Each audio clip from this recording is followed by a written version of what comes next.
Yesu ashimwe bene data, mwene so wambaje Emmanuel. Imana yongeye kugirira ubuntu kugira ngo tuganire ijambo ry'Imana risoza urugendo Yesu yamazemo iminsi 40, akongeraho n'iminsi 10 abigishwa bamaze bari mu masengesho. Ubwo yari amaze kujya mu ijuru bakoze iminsi 10 y'amasengesho, hanyuma hari ibintu herera bemereye. Ndagira ngo uyu munsi rero twibukiranye ko yuherekeje umuntu ahantu akagerayo akumenyesha ko yahageze. Ndibuka umuntu umwe yigeze nkigera mu mujyi wa Kigali, arambwira ati ndashaka kwereka ibintu bitatu biri Kigali bitangaje. Birumvikana ko mvuka mu ntara, nari ngeze Kigali. Umuntu arambwira ati nyokwereka ibintu bitatu bitangaje bibi Kigali. Ubwo byo mwanseka kuko biterwa naho nari nturutse. Yarambwiye ndakwereka ngo imihanda igerekeranye, arayinyereka. Arangije aranambwira ati kandi ndakwereka stade bita Amahoro bakinaho umupira. Cyo gihe ntago yari ifunze, abantu bajyagamo kwirebera. Ariko ambwira icya gatatu, arambwira ngo ndakwereka ikibuga cy'indege. Ubwo njyane Kanombe rero nshaka kuvuga. Angijejeyo rero hari ukuntu bajyaga hejuru, abantu bakicara. Niba ari umuntu mwaje muherekeje, akurira indege mureba, akabasezera azamutse kuri rwa rwego abajya mu ndege bazamukaho, yagira hejuru akaramura ibiganza akabasezera. Ibyo mbivugiye iki? Ni nako na Yesu byagenze. Ntago Yesu yagiye mu ndege, ahubwo umunsi ajyanwa mu ijuru nawe yakoze nguko mbabwiye. Yaragiye afata intumwa ze arazegeranya. Nyuma y'iminsi 40 bamaze guhuza umutima, amaze kubabwira icyamuzanye n'icyo ashaka, amaze gukora ibimenyetso n'ibitangaza byinshi, ndetse kandi n'abapfuye bizeye bazutse bakereka abantu benshi. Arabwira ati ubu rero ejo nukunsezeraho. Bibiliya iravuga ngo baraza baramuherekeza nkuko nababwiye. Ariko icyo nshaka kubabwira muri iyi nyigisho y'uyu munsi, umuntu wese waherekeje akajya ahantu, ikintu cyiza gukorera yagezeyo nuko agutumaho akakubwira ati ndagezeyo, akagusuhuza, akohereza ubutumwa akubwira ati nagezeyo. Yesu nawe rero yagomba kujya mu ijuru nkuko yababwiye, ariko akabwira abantu ngo nagezeyo. Ndashaka kubabwira rero ko Yesu hari ntacyo yohereje zibwira abigishwa be ngo rwa rugendo rwabaye amahoro, nageze kwa data amahoro. Kandi yari yarabibasezeranyije, arababwira ngo ningerayo hari ikintu nzohereza. Icyo rero nicyo nshaka ngo tuganire, mbibutse ko Yesu ari kubatashya. Dusome ijambo ry'Imana dusanga mu butumwa bwiza Yohana yanditse 16 umurongo wa 7. Yari yarabivuze, yarababwiye ngo uhereye na mbere sinabibabwiye kuko nari ngiri kumwe namwe, ariko none ndajya kuwantumye, kandi muri mwe ntawumbaza ngo urajya hehe. Ariko kuko mabwiye ibyo, imitima yanyu yuzuye agahinda. Ariko ndababwira ukuri yuko ikizagira icyo kibamarira ari uko ngenda, kuko nintagenda umufasha atazaza aho muri, ariko ningenda nzamuboherereza. Arababwiye ngo nimo ngenda, kandi kumbaza aho ngiye birabagoye ndetse mufite agahinda. Ariko ikifite akamaro nuko ngenda, kuko ningenda nzabohereza iyo data yasezeranyije. Bene data muteze amatwi kino kiganiro, umva nkubwire. Yesu yagezeyo. Imana nishimwe cyane. Ndashaka kubabwira ko Yesu yagezeyo. Yesu yageze mu ijuru, kandi yohereje n'intashyo. Sinzi niba zarakugezeho. Ubutumwa yarabwohereje, yohereje ubutumwa butubwira ngo nagezeyo. Uyu mwanya utega amatwi kino kiganiro ngira ngo wumve intashyo Yesu yohereje abakunzi be. Izo ntashyo ni izihe rero? Yesu yageze mu ijuru, kandi kugerayo bisobanura ngo yagezeyo, yohereza intashyo, bisobanura ngo nakwe tuzajyayo, kuko yari yarababwiye ngo aho njya nabo bazajyayo. Ndibuka ari gusengera intumwa ze, nawe yaragusengeye. Wowe uteze amatwi kino kiganiro, ndashaka kugira yuko usengeye. Hari igihe mutekereza yuko Yesu yasengeye bariya gusa. Iyi minsi 40 twavugaga ntago ireba bariya. Ibitangaza Yesu yakoze nawe birakureba. Yusomye muri Yohana 14 ngo umurongo 20 haranditse ngo sinsabira aba bonyine. Ubwo nawe barashaka gushyiramo niyo yumve ko nawe uhari, nawe baragusabiye. Sinsabira aba bonyine, ahubwo ndasabira n'abazanyizezwa n'ijambo ryabo, ngo bose babumwe nk'uko uri muri nje data nanjye nkaba ndi muri wowe, ngo nabo babumwe muri twe ngo ab'isi bizere ko ari wowe wantumye. Nanjye mbahaye ubwiza wampaye ngo babe umwe kuko natwe turi umwe, njyewe muri bo nawe ube muri nje, ngo babe umwe rwose, ngo ab'isi bamenye yuko ari wowe wantumye ukabakunda nk'uko wankunze. Dore abo wampaye ndashaka ko aho ndi, ako gatega amatwi data, abo wampaye ndashaka ko aho ndi nabo bazahabana nanjye, ngo wowe n'ubwiza wampaye kuko wankunze isi itararemwa. Reka mbabwire rero ibi ngibi, reka mbikubwire ko bikomeye ibi bintu. Iri ni ijambo rikomeye cyane. Ndagira ngo mbabwire ko iyo umuntu mwari muri kumwe akafata urugendo akagenda mu muco wo kwiyubaha, uwo muntu yageze yagiye atuma kubamuherekeje akababwira ngo nagezeyo. Cyari kuba ikibazo Yesu agenda rero akajya mu ijuru kumuherekeza abamuherekeje, amaze kuzuka akoze ibitangaza byinshi n'ibimenyetso kandi azuye n'abandi bapfuye. None abigishwa bahurije hamwe, yabegeranije, arababwiye ngo bamuherekeze, yababwiye ko agiye kwa data. None niho icyerekana ko Yesu yageze kwa data, niho icyerekana ko Yesu yagezeyo. Icyerekana rero ko umuntu ageze aho yagiye, nibwo natangiye mbabwira. Iyo uwo muntu twamuherekezaga n'indege akarambura ibiganza akadusezera, yageraga iyo agiye akohereza ubutumwa akatubwira ngo nagezeyo amahoro. Ni iki cyerekana ko Yesu yagezeyo amahoro? Ndashaka kubabwira ko icyerekana ko yagezeyo amahoro ni intashyo yatanze.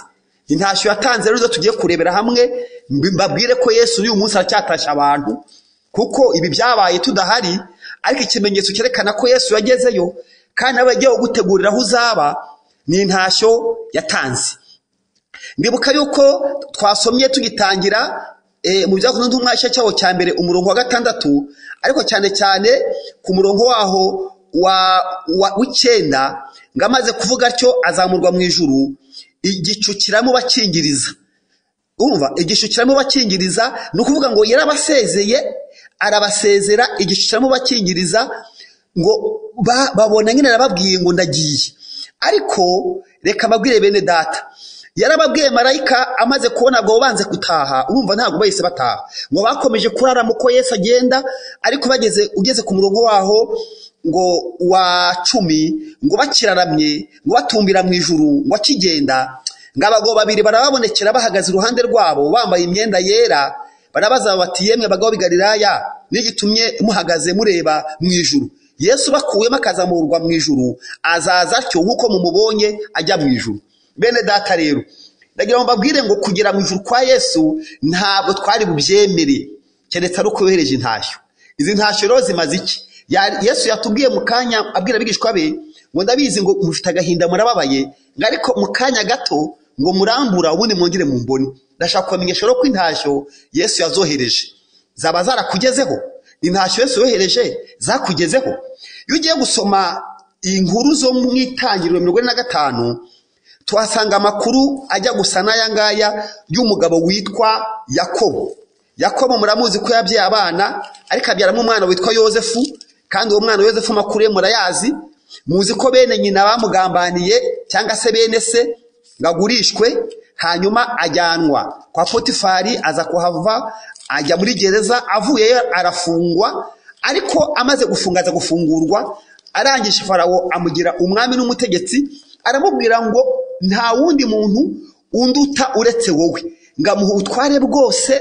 Ngaramubwira ngo Yosefu, ni wowe mpaye ubutware bwose bw'ibyinjira n'ibisohoka, wabinjira n'abasohoka. Murumva ngo nta muntu wari wemereye kwinjira muri Egiputa ngo Yosefu atabishatse. Ni ukuvuga ngo sumva mu Yosefu atagereranywa na Yesu. Tuzi ko Yesu nawe yagambaniwe n'abayuda bene wabo, ariko nubwo yagambaniwe gutyo, Imana ikaza ikamuzura ikamushyira iburyo bwe, akaba ari iburyo bw'Imana data, kandi akaba ari utwara ibintu byose byo mu nzu ya data. Nta wundi muntu uruta Yesu mu ijuru, nta n'umwe. Niyo mpamvu Yesu yavuze ngo yamuhaye ubutware bwose kugira ngo amavi yose apfukame, indimi zose zihamye ko Yesu ari umwami, ngo uretse muri kino gihe none gusa no mu gihe kizaza. Yesu rari mu ijuru iburyo bw'Imana Data. Yozefu nawe rero niko yari ameze, yari kwa Farawo ariko nubwo yari kwa Farawo yari akomeye, ariwe mukuru ku buryo nta winjira nta nusohoka atamuhaye uburenganzira. Noneho rero twibuke yuko nubwo tubona ko Yozefu n'urugero turi gutanga turuhuza n'urwa Yesu, ariyo afite abantu bari ku kiriyo. Muzasanga harimo umuntu uri ku kiriyo witwa umusaza Yakobo, kubera yuko bamubwiye ngo umwana we yarapfuye. Hanyuma rero niba ari ku kiriyo birasaba iki? Birasaba yuko iki kiriyo ariho akivanwaho n'iki? No kumenya yuko umwana we akiriho. Noza nsoma ijambo ry'Imana nsanga rwose Yozefu hari ikintu yakoze, ngo yohereje intashyo azohereza se Yakobo uri ku kiriyo, namaze kuzimwoherereza ngo se aravuga ati nukuri umwana wanjye aracyariho, ndabimenye ndajya kumureba. Izi ntashyo ndi kubabwira bene data, izi ntashyo mukwiye guhabwa mwese abateze amatwi kino kiganiro, nizo zituma twifuza kuva mu isi ngo dusangeho Yesu ari. Naho yo nta ntashyo dufite, Yesu tugira ngo ni nyakwigendera, tugira ngo ni marehemu n'umuntu wapfuye, Yesu tumufata nk'umuntu w'amateka, ariko iyi ntashyo akwerereshe zije duhita tuvuga tuti nakwe turagenda. Urabona ko rero yusomye mu Itangiriro 55:22 uhabona izo ntashyo, dore ukuntu handitse. Kandi uko bangana aho umuntu wese imyenda gukuranwa, ariko aha Benjamin ibice by'ifeza 300 amuha n'imyenda gukuranwa 5, ngo nase amwoherereza izi ntashyo, nase amwoherereza izi ntashyo. Uyu munsi rero reka ngusengere witegure mukangiye gusengera. Ndashaka gusengera Yesu nkubwire ko yagezeyo. Imana ishimwe, n'ukuri Yesu yagezeyo pe, yagezeyo kandi ntiyagezeyo gusa, yagezeyo ari buryo bw'Imana Data, ni utegeka ibyo mu rugo rwose rwa Data. Kandi agezeyo yagiye kudutegurira hacu, yagiye kudutegurira imibiri tuzambara, umubiri w'ubwiza bwe, ni nayo mibiri azaza akambika abantu bazazura.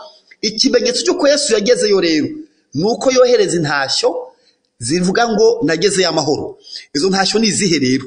Intashyo ni izihe? Urabona ko Yozefu amaze gukomera, amaze kuba umwami, ntabwo yicaye ngo anezezwe nuko yitwa umwami, yuko akomeye. Yaravuze ngo yego ndakomeye, ariko mfite umuntu uzi ko napfuye. Yakobo nka se wa Yozefu baye baramuhaye ikanzu isize amaraso, bizwi neza ko Yozefu yapfuye, ariko Yozefu yarakiri muzima. Kandi Yozefu ntabwo yari muzima gusa, Yozefu yari muzima gusa, ahubwo yari muzima akongeraho no kuba uwa kabiri uyobora igihugu cya Egiputa, afite ubutware bw'abinjira n'abasohoka. Natwe rero ntabwo Yesu ari muzima gusa, ahubwo ni muzima ariko ari buryo bw'Imana Data, kandi niwe ushinzwe abinjira n'abasohoka. Ntawe ujya kwa Data atamujyanye. Ndashaka kubabwira ko isi ije ibeshya abantu, ndashaka kubabwira ko isi ibeshya abantu ko Yesu byarangiye yapfuye, ko nta yandi makuru ahari. Uzi ko n'uyu munsi abayuda muribuka ko ngo kugeza amagingo aya ntibaremera ko Yesu yapfuye ngo azuke. Bibiliya niko ivuga ngo Yesu azuka, ngo bahaye abasirikare ngo barabagurira, ngo barababwira ngo mugende muvuge yuko ngo Yesu bamwibye, ngo bibye umurambo we. Ariko ntabwo Yesu bibye umurambo we, reka ntabwo bibye umurambo we. Yusomye mu bice 8 umurongo waho, ndavuga muri Matayo 8 umurongo waho wa 11, ndashaka kwera ukuntu isi ije ibeshya abantu ko Yesu nta uriho, nibyo kuvuga ko yapfuye ari ibinyoma. Ariko unteze amatwi unyemere ugere utangira itangazo ubabwire ko Yesu ariho kandi ari muzima, ariko kugira ngo nawe ubone imbaraga zo kubivuga, ndashaka gusengera wese aguha intashyo izo haye abamwizeye. Hari intashyo Yesu amaze iminsi atanga, uyu munsi nawe zikugeraho mu izina rya Yesu. Reka nsome muri Matayo 8 umurongo wa 11. Bakigenda bamwe muri babarinzi bajya mu murwa, babwira abatambyi bakuru ibyabaye byose, bateranira hamwe n'abakuru bajya inama, bagurira abasirikare ifeza nyinshi, bati mujye muvuga muti abigishwa be baje nijoro basinziriye baramwiba. Umutegeka naramuka byumvise tuzamwemeza, namwe tuzabakiza amakuba. umva umurongo ukomeye rero, nuko bahera ko bajyana ifeza babigenza batyo uko bohejwe. Iryo jambo ryamamara mu bayuda na bugingo n'ubu. Kamabwire kabayuda ntibazi ko Yesu yaje, ntibazi ko Yesu yaje kubera iki kinyoma kirimo n'amafaranga, kirimo na politike. Kigaragara yuko bavuze ko Yesu yari umurambo, ko Yesu atazutse.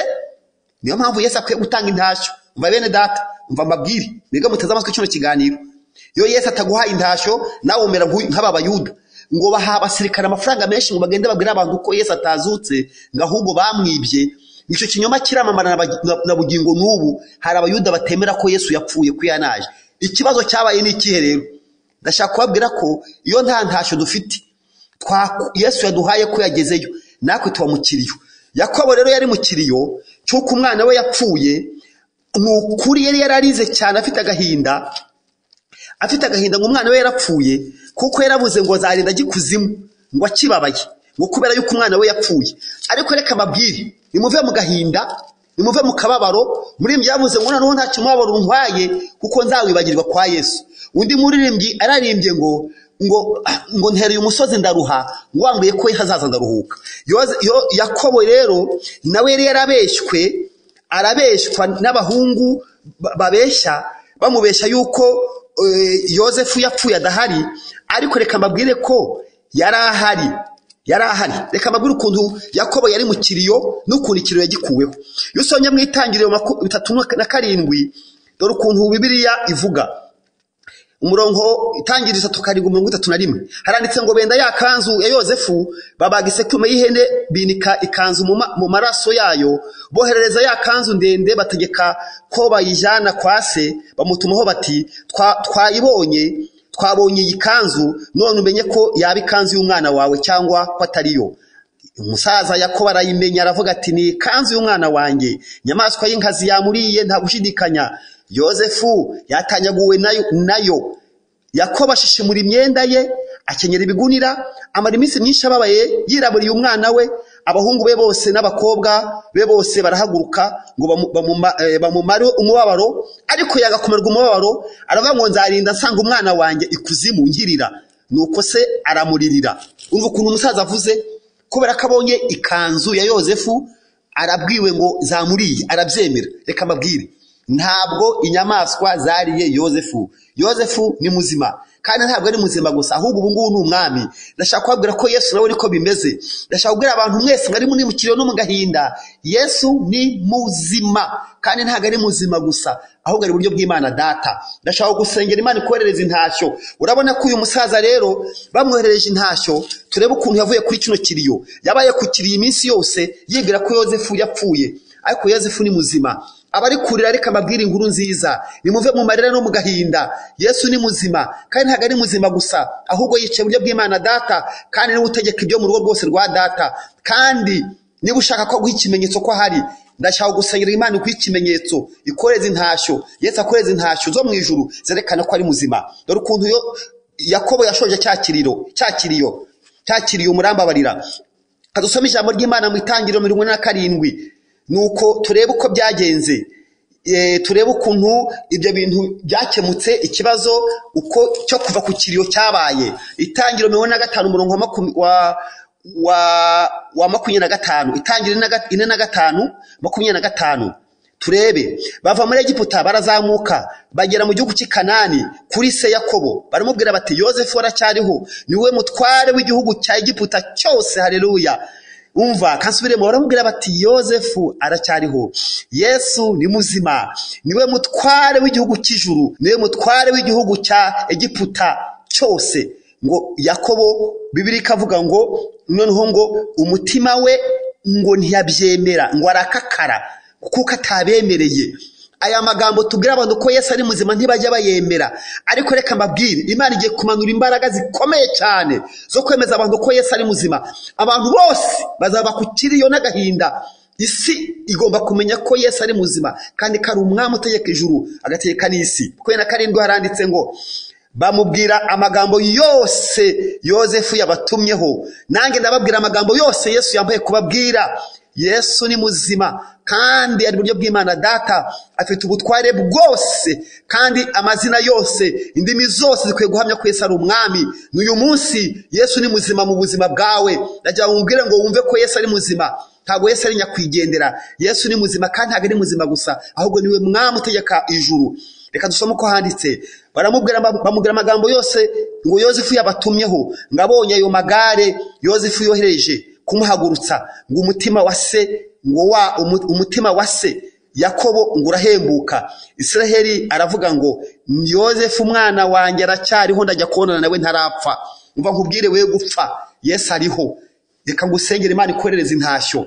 Abigishwa ba Yesu nabo iyo baza kuguma hariya mu cyumba cyo hejuru ntibabone izi ntashyo. Intashyo ni igiki bene Data? Intashyo ni umwuka wera. Umwuka wera ni intashyo Imana Yesu yohereje kugira ngo yerekane ko yageze mu ijuru, yerekane kandi ko azagaruka, kandi yerekane ko ari kumwe natwe. Mwese abateze amatwi kino kiganiro, reka mbabwire ko Yesu ageze mu ijuru, yohereje ibimenyetso, intashyo zaraje. Reka dusome uko handitse ku munsi wa Pentekote usohoye. Ibice 2 muzakuze ntumwa umurongo wa mbere. Umunsi wa Pentekote usohoye, bose babe bari hamwe mu mwanya umwe, bahuje umutima, ngo nuko umuriri ubatungura uvuye mu ijuru. Haleluya. Umeze ngo nk'umuyaga uhuha cyane, ukwira inzu bari bicayemo, ngo haboneka indimi zigabanyije zisa n'umuriro, ururimi rujya ku muntu wese wo muri bo. Bose buzuzwa umwuka wera. Umva iryo jambo, bose buzuzwa umwuka wera. Batangira kuvuga izindi ndimi nshya uko umwuka yabahaye kuzivuga, kuko umwuka yabahaye kuzivuga. Yo Mana y'imbabazi, Imana ishimwe cyane. Aba bantu bari bahawe ibintu, hanyuma bari bahawe intashyo zivuye mu ijuru. Reka ngusengere mu izina rya Yesu, nawe izi ntashyo zikugereho. Message ze mu mutima wawe, wumve message je ivuga ngo Yesu ni muzima, hanyuma wumve ikimenyetso cy'umukara mu bugingo bwawe. Ariko reka turebe ukuntu Petero abivuga. Abari bateraniye hasi, abigishwa bose bari muri etage, abari bari mu murwa, izo ntashyo zimaze kuza, ni intashyo ziza umuntu akabimenya. Petero Yesu amenye ibibaye, ahita ahagarara asobanura ikintu kibaye. Arababwira ati mureke mbabwire, ababwira ikintu kibaye. Arashaka kuvuga ukuntu byagenze, arashaka kubivuga. Aravuga ngo yemwe bagabo bene Data, yewe we ntabwo yashaka kubabwira ngo ntabwo twasinze. Umva ukuntu yagiye kubisobanura. Umva bene Data, izo ntashyo zije duhabwa imbaraga. Ibice 2 mujyago ntumwa mu 22 haranditse ngo yemwe abagabo ba Israheli mwese nimwumva aya magambo. Haleluya. Yesu w'i Nazareti, wa muntu w'Imana, yabahamirije imirimo ikomeye n'ibitangaza n'ibimenyetso, ibyo yamukoresheje hagati yanyu nk'uko mubizi ubwanyu. Urumva garutse kuri bya bitangaza, kasubiremo. Yemwe abagabo ba Israheli mwe nimwumva aya magambo. Yesu w'i Nazareti, wa muntu Imana yahamirishije imirimo ikomeye n'ibitangaza n'ibimenyetso, ibyo yamukoresheje hagati yanyu nk'uko mubizi ubwanyu. Uwo muntu amaze gutangwa nk'uko Imana yabigambiriye, ibimenye bitari byaba, mwamubambishije amaboko y'abagome muramwica. Umva ijambo rikomeye. Ariko Imana yaramuzuye, ibohoye umubabaro uterwa n'urupfu, kuko bitashobotse ko akomeza narwo. Umva bene Data, arahagurutse aravuga ngo bagabo bene Data, nta kimbuza kubabwira nshize amanga ibya sokuru umukuru Dawidi uko yapfuye agahangwa n'izituro kiracyari iwanyu. Arimo asobanura ngo uwo mwisha mukamubamba ni ukoze ibi. Bene Data, aravuga ngo uwo mwisha mukamubamba ni ukoze ibi. Bamaze kumva ayo magambo baratangara. Yo bene Data, reka mbabwire, Imana ishimwe cyane, Imana ishimwe cyane, Imana ishimwe cyane. Yo Imana yazuye Yesu. Yo Imana yazuye Yesu, uwo natwe twese turabagabo baguhamya ibyo. Ndi mu murongo wa 20:32. Umva ukuntu intashyo zije, ukuntu Petero amaze guhabwa izo ntashyo zo mu ijuru, ko Yesu yagezeyo kandi ko yohereje intashyo. Aravuga ngo Imana yazuye Yesu, uwo natwe turabagabo bo guhamya ibyo, natwe turabihamya. Intashyo zaje nuko ngo amaze kuzamurwa n'ukuboko kw'iburyo kw'Imana no guhabwa na se ibyo yasezeranijwe, ari byo mwuka wera. None asutse icyo mureba kandi mwumva. Haleluya. none asutse icyo mureba kandi mwumva. Imana nishimwe cyane. Nuko bo mu miryango wa Israheli bose ntibamenye badashidikanya yuko Yesu uwo mwabanye Kristo, Imana yamugize umwami ndetse mugira na Kristo. Imana nishimwe cyane bene data. Ndashaka gusengera, ndashaka kumenyesha yuko muri byavuze ngo ntereye umusozi ndaruha, ngo bambwiye ko azaza ndaruhuka. Undi muri byavuze ngo umwuka wera ngo amanutse ngo batangira kubona Imana. Undi muririmbyi aravuga ngo umwuka azabazaho ngo muzahere kumenya yuko yicaranye namwe. Ndashaka kubabwira ko ikindi isi ikeneye ngize muri kano gahinda ni ukumenya ko Yesu yazutse. Aya makanzu ibintu byose bababwira ngo Yesu ntiyazutse, amakanzu ya Yozefu bagaraguye mu maraso n'ibinyoma. Isuzu ibinyoma byinshi byo kubesha abantu ko Yesu atigeze abaho, kubera ko isi irabashuka. Abahanga baravuga bati twakoze indege, barabashuka bati twateye imbere, nta Yesu hari. Ariko reka nongere ntangaze ku mugaragaro yuko Imana yamuzuye. None abo mu miryango wa Israheli mwese n'abandi mwese mumenye mudashidikanya yuko Yesu wa wundi wabambwe Imana yamugize umwami, imugira na Kristo. Ubu ni buri mu rugo rwa data. Ndashaka kwatura intashyo mu izina rya Yesu. Ndashaka kongera kubifuriza kongera kumva imbaraga z'Imana. Ndashaka kongera kubifuriza kongera kuzura umwuka wera. Umwuka wera tujeho. Muri byavuze ngo umwuka azabazaho, muzahere kumenya yuko nicaranye namwe. Ndagira ngo basengere mwebwe mu ijambo ry'Imana. Uherutse ubutumwa bugufi igihe ki? Uherutse intashyo ryari? Uretse kuva umwuka wera ryari? Uretse kunezererwa mu mwuka wera ryari? Iyo twuzuye umwuka wera nibwo tubasha kuva ku kiriyo, nibwo tubasha guhagarara tugahamya. Reka ngusengere izi ntashyo zikugiraho mu izina rya Yesu. Data wa twese uri mu ijuru, ndagushima kuri protokole nziza wakoze mu minsi 40 ukazamuka ukajya mu ijuru kugira ngo ujye iburyo bw'Imana Data, ukazamukana umubiri w'ubwiza, kandi ugeze rero ratubwiye ngo nugere uzatwoherereza ngo ibyo Data yasezeranyije. Twamenye ko wagezeyo. Haleluya. Muri byiravuze ngo nukuri yatugezemo ngasigaye abana natwe. Mana y'imbabazi ndagushima ko watugezemo. Ndagushima ko intashyo zageze inahangaha. Ndasengera umuntu wese wumva ubutumwa bwiza amenye ko Yesu aracyatanga zino ntashyo zivuga ngo nageze ku Mana. Umwuka wera ni intashyo itorero ryahawe kugira ngo rive mu kiriyo, rihagarare rihamye, giye kubeshwa n'abanyabinyoma, abayuda, abanyamahanga. Abantu bose amenye ko Yesu ari muzima kandi ari umwami. Imana yamugize umwami mugira na Yesu Kristo, imugira na Kristo wasizwe. Sengeye umuntu wese wumva ubutumwa bwiza wiyongera ashaka umwuka wera. Muri byavuze ngo mushaka uwo mwuka wera ngo ni Yesu wamudusezeranyije.